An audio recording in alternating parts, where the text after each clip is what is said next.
I want to bring in now Tom Fitton from Judicial Watch. The reason that Judicial Watch has become one of the major institutions on the right is because of the tenacity and grit of Tom Fitton, and just a tremendous leader on the conservative movement. And he's been on this whole thing about getting the numbers right and all that. And he and I have been talking the last couple of days. Tom, wanted to have you on for our audience and to give your unexpurgated opinion about where we stand here and what's got to happen about the metrics and the numbers and what the White House has to be coming forward with. Well, the first lesson we know at Judicial Watch is don't trust the bureaucracies. The bureaucracies didn't want to do much on coronavirus. There were a few voices warning that we needed to take significant steps, and the president heeded them.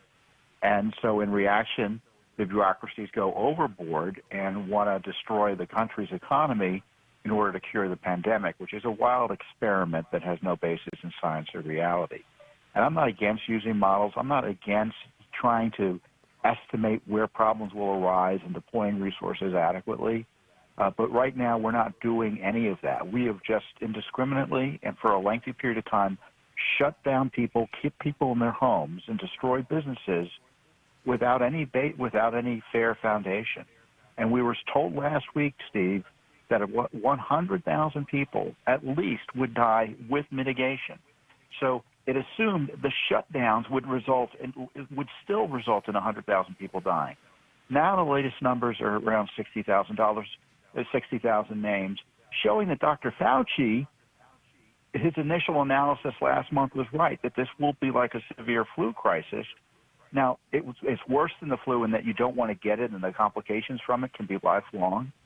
But in the end, it can't be that we close the country down to solve a pandemic. The president should reorient and refocus his team on getting the country open, gaining access to treatments and preventatives. India, for instance, has allowed the use of hydrochloroquine as a preventative for frontline healthcare workers and family household members of those who have coronavirus. Why aren't we focused on that? The president's leadership here has always been key, and on a positive note, when all is said and is done, he will be responsible single-handedly because of his leadership on this drug for saving countless American lives and probably lives worldwide by highlighting the potential efficacy of this drug.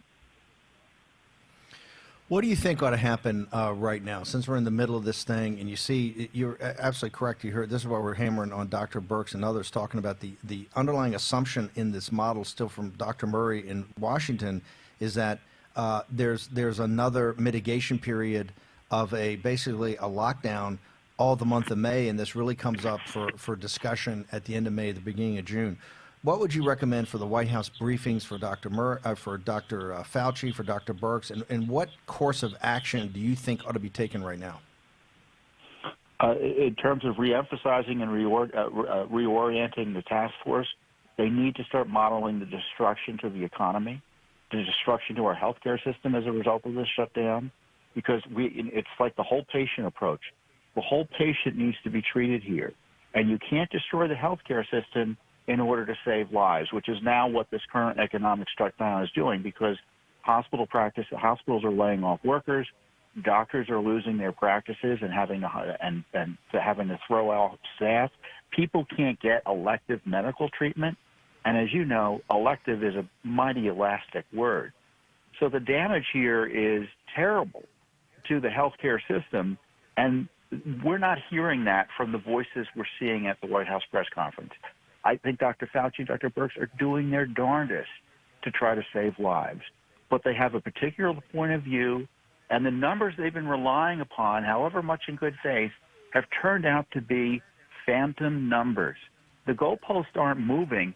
They never were there to begin with because they've been changed almost hourly, and you see it happening on the podiums. The president's his instincts are right on this, and he needs to have the team around him reflect his instincts, and they're not.